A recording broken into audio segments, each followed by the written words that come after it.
Have you ever felt like you were just going through the motions in your spiritual life? You say your prayers, you attend church, you do everything right on the outside, but inside there's this emptiness that won't go away no matter how hard you try to fill it. That sense that God is somehow distant, existing in some far-off heaven while you struggle alone here on earth. I know that feeling.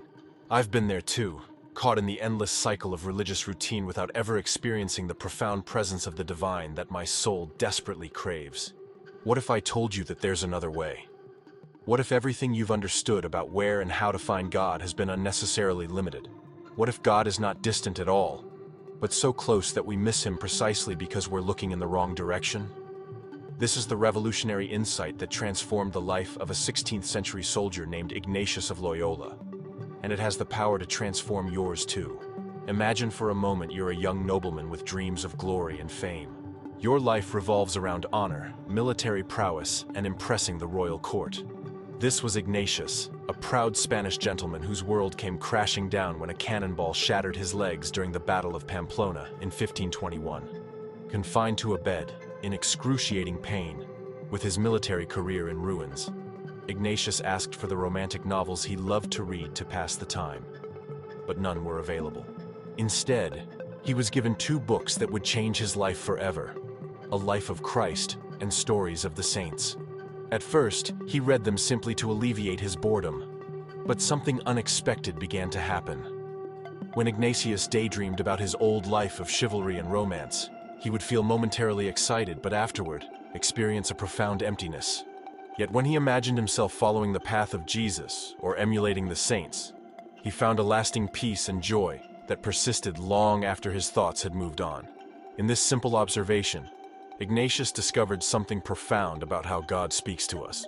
God wasn't communicating through some supernatural vision or miraculous voice from heaven.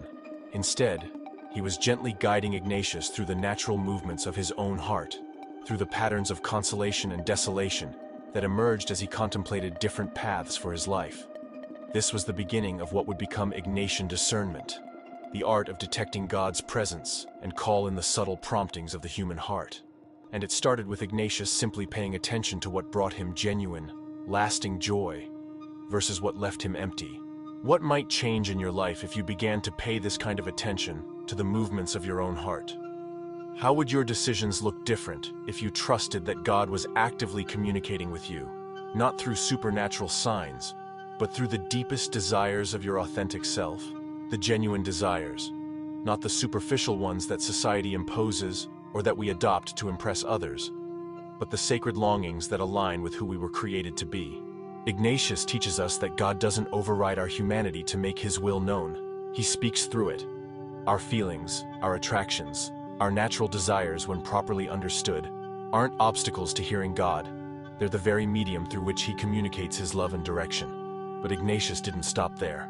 As he recovered from his injuries and embarked on a spiritual pilgrimage, he experienced a profound revelation while sitting beside the Cardona River near the Spanish town of Manresa. Though he never fully described what happened that day, he later said he learned more in that one moment than he had in all his studies combined. What he glimpsed was a cosmos saturated with divine presence, a world where God wasn't separate from creation, but intimately present within it. This insight became the foundation for what many consider the heart of Ignatian spirituality: finding God in all things. I'd like to pause for a moment here and ask you something personal. Have you ever experienced a moment where the boundary between heaven and earth seemed to disappear? Perhaps while watching a sunrise that filled you with inexplicable joy, or in the face of a loved one where you glimpsed something beyond the physical, or in a moment of perfect stillness where you felt completely held in existence. If you've ever had such a moment, I invite you to share it in the comments below with the words, "I have glimpsed God's presence." Your experience might be exactly what someone else needs to hear today to recognize similar moments in their own life. Sometimes putting words to these sacred experiences helps us realize they weren't just emotional highs, but genuine encounters with the divine that deserves our attention. What Ignatius discovered is revolutionary in its simplicity. God isn't hiding from us. God is constantly revealing himself in every aspect of creation, in every human experience, in joy and in suffering, in success and in failure, in the extraordinary and in the mundane. The problem isn't God's absence, it's our inattention. We've been taught to compartmentalize our lives, to look for God only in designated religious spaces or activities, while the vast majority of our existence remains spiritually unexamined. Ignatius challenges this fragmented view of reality. For him, there is no moment, no experience, no emotion, no relationship, no work, no play that doesn't contain the potential for divine encounter. The sacred and secular aren't separate realms, they're dimensions of the same reality. Think about it. If God is truly the creator and sustainer of all that exists, then everything that exists must in some way bear the imprint of its maker. Just as an artist can't help but express something of themselves in their work, God can't help but be present in creation. The theological term for this is immanence, the divine presence permeating the created world, existing alongside transcendence, God's existence beyond creation. Ignatius doesn't deny God's transcendence, but he insists that we've overlooked the profound implications of divine immanence. We've missed the God who is right here, speaking to us through the created world, through our relationships, through our work, through our bodies, through our emotions, through the ordinary stuff of daily life. This perspective radically transforms how we approach spiritual life. Rather than seeing prayer as an escape from the world to find God, Ignatian spirituality teaches us to pray with the world to find the God who is already there. Rather than divorcing our spiritual practices from our daily activities, we learn to make those activities themselves forms of prayer through the quality of our attention and intention. Everything becomes an opportunity for communion with God when we develop what Ignatius called contemplative awareness, the capacity to perceive God's presence in the midst of activity. This isn't just poetic language or nice theory. Ignatius developed practical methods to help people cultivate this awareness. The most famous is the daily exam, a simple 5-step prayer that invites us to review our day with God, noticing where we experienced His presence and where we missed it. Rather than focusing only on moral failures, the exam trains us to recognize the movements of the Spirit, those subtle promptings, attractions, and aversions that indicate where God is leading us or where we're resisting His lead. Over time, this practice transforms our perception, making us increasingly sensitive to God's constant communication. Another powerful Ignatian practice is imaginative contemplation, where we enter into gospel scenes using all our senses, seeing the dusty roads of Galilee, hearing Jesus' voice, feeling the press of the crowds, smelling the sea air, tasting the wedding wine at Cana. This isn't just vivid visualization. It's a profound recognition that God became incarnate in Jesus, precisely to communicate with us through our bodily senses and human experiences. If God chose to reveal Himself through a human life, then our human lives must be capable of revealing Him too. When we begin to see with these Ignatian eyes, everything changes. The distinction between sacred and secular dissolves. Our workplaces become sanctuaries. Our relationships become sacraments. Our struggles become opportunities for deeper communion with the suffering Christ. Our joys become tastes of resurrection. Even our failures and sins, when brought into conversation with God, become occasions for experiencing the depths of divine mercy. Nothing is wasted. Nothing is merely profane. Nothing is devoid of spiritual significance when we learn to find God in all things. But what does this look like in practice? How do we actually train ourselves to perceive God's presence in everyday experience? Ignatius offers us several key principles. First, we must cultivate what he called indifference, though a better translation might be freedom or detachment. This doesn't mean not caring about things. Rather, it means not being controlled by our attachments to things, outcomes, or ideas that prevent us from recognizing where God is truly leading. Ignatius invites us to hold all created things lightly, using them insofar as they help us toward our ultimate purpose of loving and serving God, and letting them go when they don't. Second, we need to develop the habit of reflection. The unexamined life is not only not worth living, as Socrates said, it's also spiritually blind. Without regular reflection, we miss the patterns of consolation and desolation that reveal God's presence and guidance. Ignatius prescribed the daily exam precisely because he knew that without intentional reflection, we would sleepwalk through our lives, missing countless divine encounters. This isn't complicated, just taking 10-15 minutes at the end of each day to notice where we felt most alive, most peaceful, most loving, most grateful, and where we felt drained, anxious, self-centered, or closed. These patterns over time reveal God's unique communication with us. Third, Ignatius emphasizes the importance of finding God in our desires. This is perhaps his most misunderstood teaching. In a religious culture that often treats desire with suspicion, Ignatius makes the radical claim that our deepest desires are not opposed to God's will, but are in fact the very place where God's will is revealed to us. Of course, this requires discernment. Not every passing want or craving reflects our true desires. But beneath the surface noise of our immediate wants lies a deeper current of desire, what Ignatius called our governing desire, that pulls us toward our authentic purpose. When we connect with this governing desire, we're actually connecting with God's desire for us. Think about the most significant choices you've made in your life, your career, your relationships, your major life transitions. Were these choices made purely through logical analysis, or was there an element of deep desire involved? Ignatius would suggest that when you're connected to your authentic desires, you're actually being drawn by God toward the life you were created to live. The question becomes not, should I follow my desires or God's will, but rather, which of my desires reflect God's will for my life? This takes serious discernment, but it's a far more integrated approach than setting our humanity against our spirituality. One of the most powerful aspects of Ignatius's approach is his understanding of consolation and desolation as spiritual indicators. Consolation isn't just feeling good, and desolation isn't just feeling bad. Spiritual consolation is the experience of being drawn toward God, feeling an increase in faith, hope, and love, even when the circumstances might be difficult or painful. Spiritual desolation is the experience of being pulled away from God, feeling a decrease in faith, hope, and love, even when circumstances might be pleasurable or comfortable. By paying attention to these spiritual movements rather than just emotional states, we can discern where God is leading us. A classic example comes from Ignatius's own life. When he imagined his old dreams of worldly glory and romance, he experienced immediate pleasure but afterward felt empty and restless. Spiritual desolation despite emotional excitement. When he imagined following Christ like the saints, he sometimes felt the challenge of sacrifice but afterward experienced lasting peace and joy. Spiritual consolation despite emotional challenge. This pattern revealed to him that God was calling him away from his old life and toward a new path of service. The same kind of discernment can guide our own major life decisions if we learn to recognize these spiritual movements. But finding God in all things goes beyond decision-making. It's about discovering the sacred dimension of everyday experience. Consider the ordinary act of eating a meal. At the most basic level, it's a biological necessity.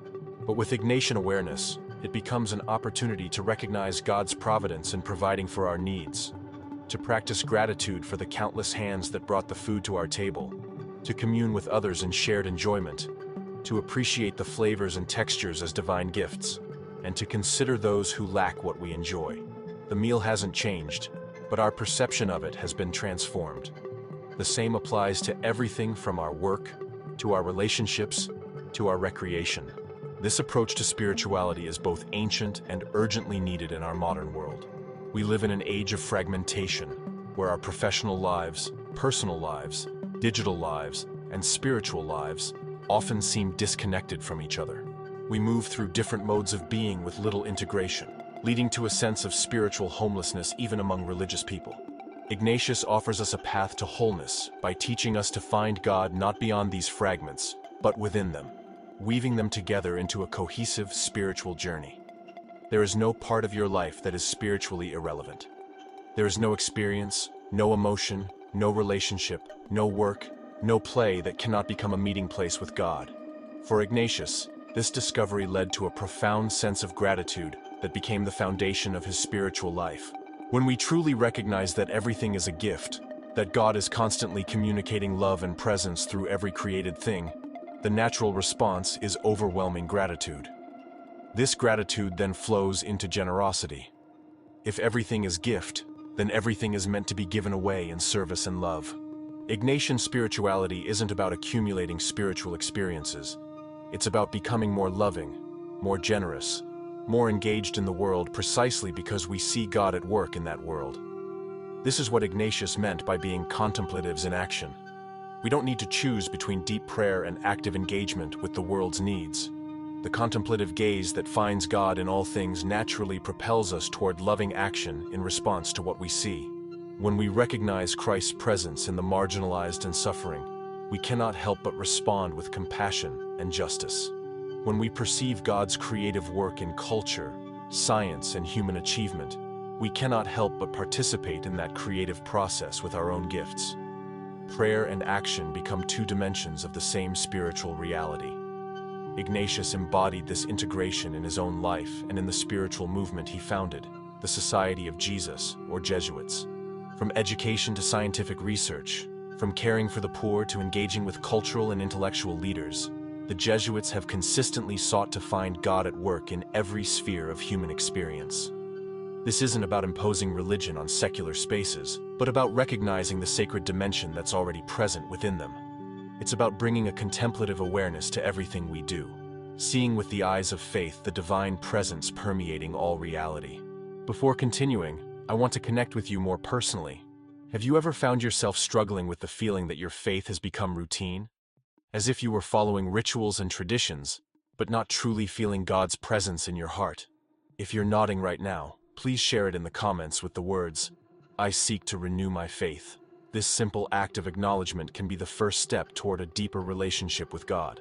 And most beautifully, your comment will create a safe space where others can see they're not alone in their spiritual search. Sometimes, all we need to take the next step is to know that someone else understands exactly what we're feeling in our faith journey. So how do we actually begin to practice this Ignatian way of finding God in all things? It starts with something seemingly simple but profoundly countercultural in our distracted age: attention. We cannot find God in what we do not notice. The practice begins with slowing down enough to actually observe our lives, the physical sensations in our bodies, the thoughts crossing our minds, the emotions coloring our experience, the beauty and pain in the world around us, the people we encounter. Most of us move through life on autopilot, missing countless opportunities for divine encounters simply because we're not paying attention. Ignatius offers us specific practices to cultivate this quality of attention. The daily exam, which we've already mentioned, trains us to notice God's presence throughout our day. Imaginative contemplation of gospel scenes trains our spiritual senses to perceive Christ's presence in our actual lives. The composition of place that begins Ignatian meditation, where we imagine the setting of the scene we're praying with in vivid sensory detail, trains us to bring the same contemplative awareness to our physical surroundings.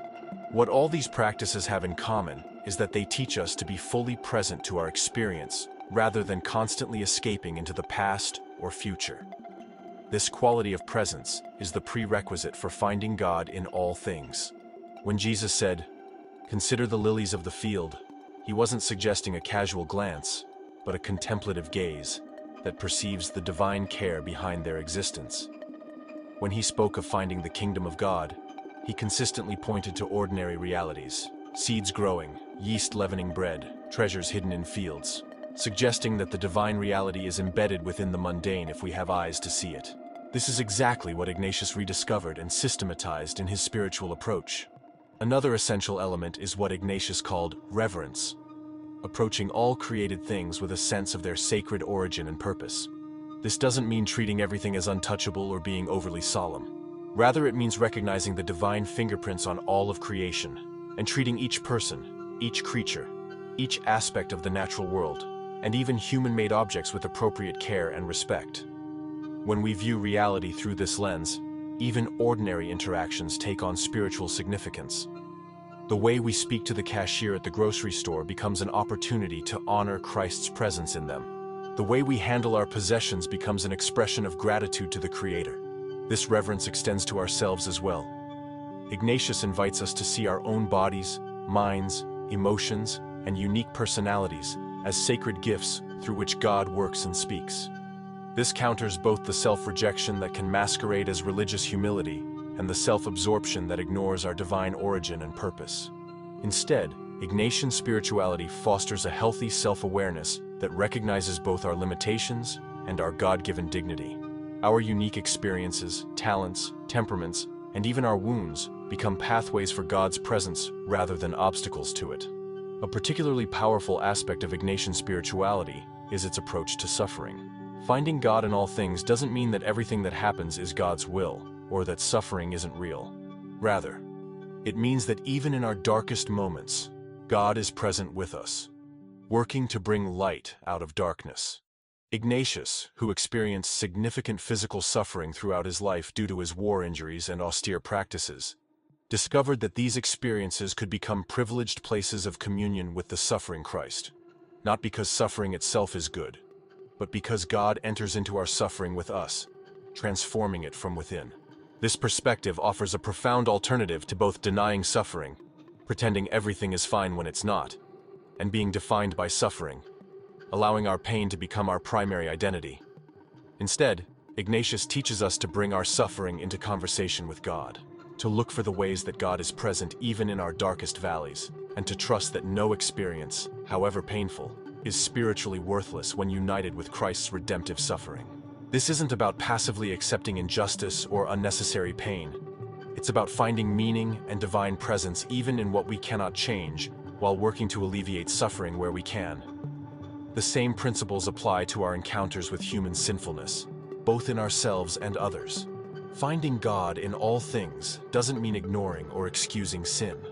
Rather, it means recognizing that even our failures and flaws can become places where we experience God's mercy and transforming grace. Ignatius, who underwent a profound conversion from a vain and worldly youth to a man consumed with divine love, never forgot the reality of sin. But he came to see that God works not despite our brokenness, but often through it, using even our failures to teach us humility, compassion, and dependence on grace. This perspective fosters both honesty about sin and hopeful trust in redemption. We don't need to hide our failures from God or pretend to be holier than we are, nor do we need to despair when we fall short of our ideals. Instead, we can bring our whole selves, light and shadow together, into God's presence, trusting that He is at work in every aspect of who we are, gradually conforming us to the image of Christ. This is immensely liberating in a religious culture that often oscillates between denial of sin and obsession with it. As we learn to find God in all things, our entire approach to the spiritual life shifts from effort to receptivity. This doesn't mean we become passive. Ignatius was anything but passive in his spiritual journey. But it means we recognize that the primary mover in our spiritual growth is God, not our own striving. Our task is not to force ourselves into divine encounter through sheer willpower, but to remove the obstacles that prevent us from noticing the divine presence that's already there. As Ignatius famously instructed spiritual directors, let the Creator deal directly with the creature, and the creature with their Creator. This shift from spiritual performance to spiritual receptivity addresses one of the most common causes of religious burnout and disillusionment. Many people exhaust themselves trying to reach God through ever-increasing spiritual practices, moral effort, or theological knowledge. While these things have their place, Ignatius suggests a different starting point. Instead of asking, "What more must I do to find God?" he invites us to ask, "Where is God already finding me?" The answer might surprise us. God might be most powerfully present not in our religious activities, but in our work, our relationships, our questions, our creativity, or even our struggles. A beautiful example of this comes from Ignatius's own experience. After his conversion, he initially thought that pleasing God meant extreme asceticism and constant formal prayer. He spent hours in prayer each day, fasted excessively, neglected his hygiene, and let his nails and hair grow wild as signs of his rejection of vanity.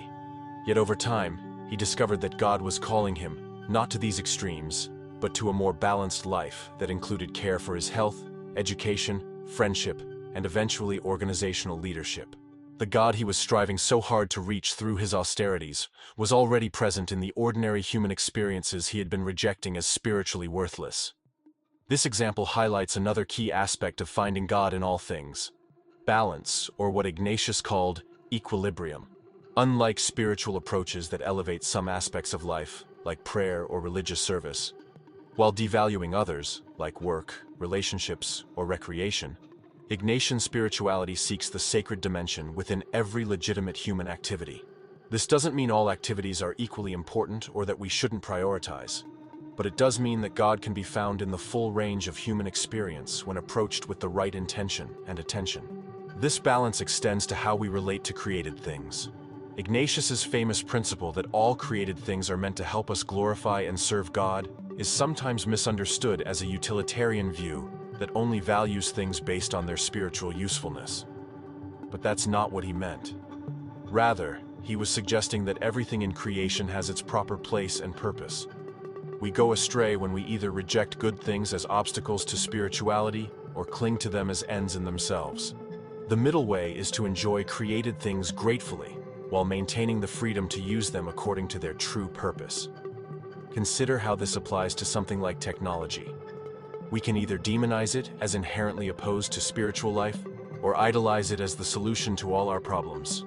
The Ignatian approach would be to neither reject nor worship technology, but to use it intentionally, gratefully, and freely as a tool that can either help or hinder our relationship with God, depending on how we engage with it.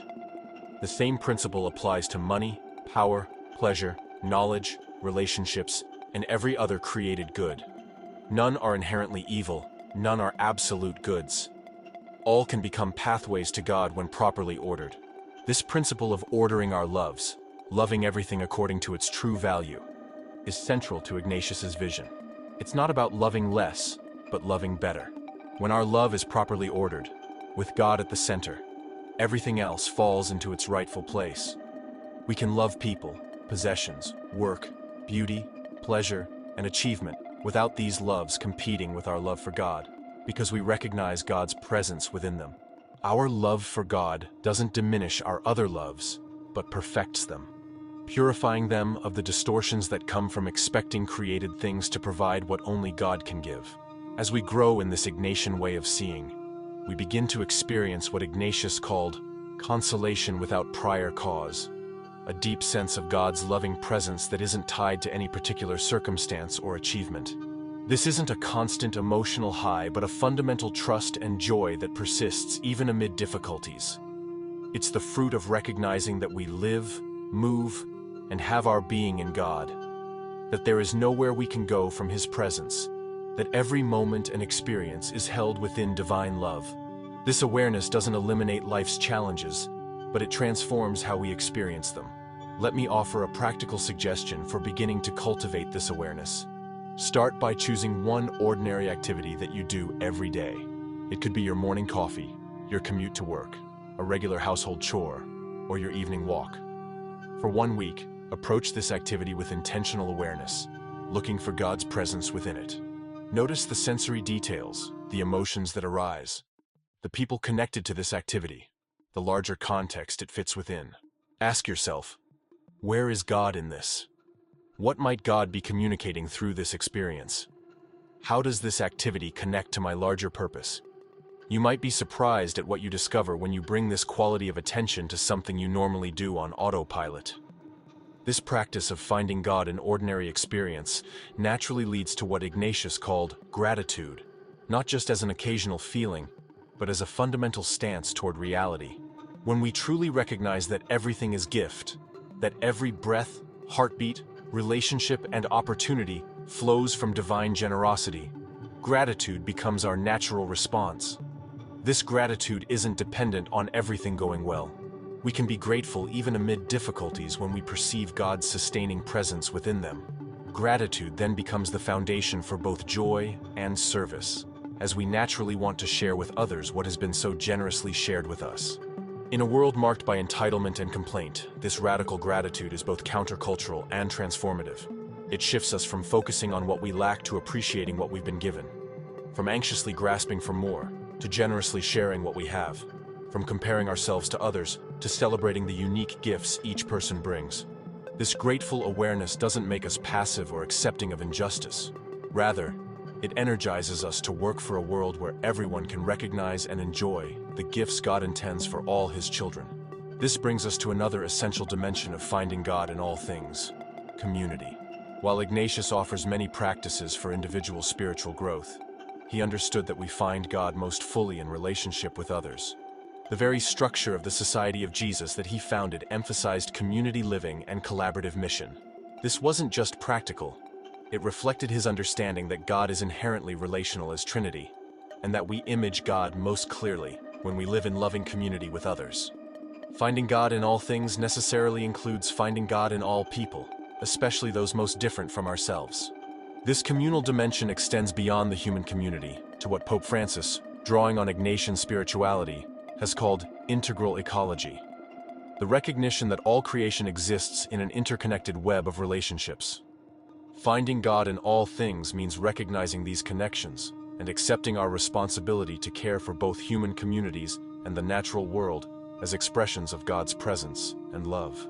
This ecological awareness isn't separate from spiritual life, but an essential dimension of it, as we come to see the Creator's hand in the intricate relationships that sustain all life.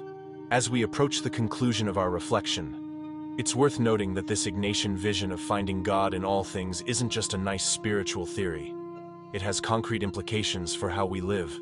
It challenges the compartmentalization that keeps our faith separate from our work, our relationships, our politics, our entertainment, and our everyday decisions.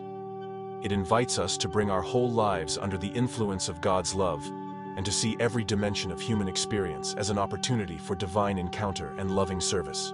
This doesn't mean imposing religious language or practices where they don't belong. Ignatius was remarkably adaptive to different contexts, understanding that God works with each person and culture in unique ways. Rather, it means bringing a contemplative awareness to everything we do, seeing with the eyes of faith the sacred dimension inherent in all reality. Whether we're in a church, a classroom, a boardroom, a kitchen, or a hospital, we can learn to perceive and respond to God's presence in ways appropriate to each context. For Ignatius, the ultimate expression of this spirituality was summed up in the phrase, ad majorem Dei gloriam, for the greater glory of God. This wasn't just a motto, but a way of life that sought to recognize and respond to God's presence in everything. It meant approaching every decision, every relationship, every task with the question, how can this give greater glory to God? Not through ostentatious religious display, but through excellence, integrity, love, and service. When we find God in all things, our entire lives become expressions of praise and vehicles of divine love.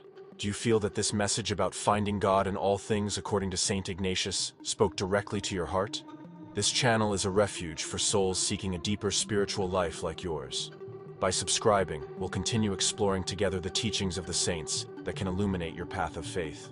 Each video is an invitation to remember your true identity as a child of God, beyond worldly distractions and concerns. I would be honored to accompany you on this spiritual journey. Thank you for dedicating this time to nourishing your soul. As we come to the end of our time together, I invite you to carry this Ignatian vision into your daily life. Begin to look for God not just in designated religious spaces and activities, but in everything you experience.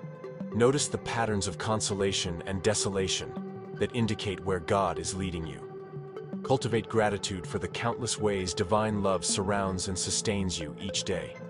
Approach each person and situation with reverent attention, looking for the sacred dimension hidden within the ordinary. Remember that this way of seeing isn't achieved overnight. Ignatius developed his spiritual vision over years of practice, reflection, and sometimes painful learning. Be patient with yourself as you begin to train your eyes to see differently. Each time you notice God's presence in an unexpected place, celebrate it as a gift. Each time you miss it, receive that awareness as an invitation to greater attentiveness. The journey of finding God in all things is exactly that. A journey, not a destination. We never arrive at perfect vision in this life, but we can grow ever more sensitive to the divine presence that has been there all along. The most beautiful aspect of this Ignatian path is that it's available to everyone, regardless of circumstance. You don't need special training, exotic spiritual experiences, or freedom from responsibility to practice it. You can begin right where you are, with the life you already have. The ordinary experiences you might have dismissed as spiritually irrelevant, your work, your relationships, your body, your emotions, your questions, your struggles, are precisely where God is waiting to be found. All that's required is a willingness to pay attention, to look beneath the surface of things, and to trust that the God who created all things continues to dwell within them, inviting you into deeper communion. May you discover, as Ignatius did, that all of creation is saturated with divine presence, that every moment contains the possibility of encounter with the living God, and that your entire life, with all its complexity, beauty, and challenge, is held within a love that will never let you go. This is the promise of Ignatian spirituality, and it has the power to transform not just how you pray, but how you live, love, work, and move through the world. The God you've been seeking is already seeking you, speaking to you through everything you experience. May you have eyes to see and ears to hear the divine invitation that surrounds you in every moment.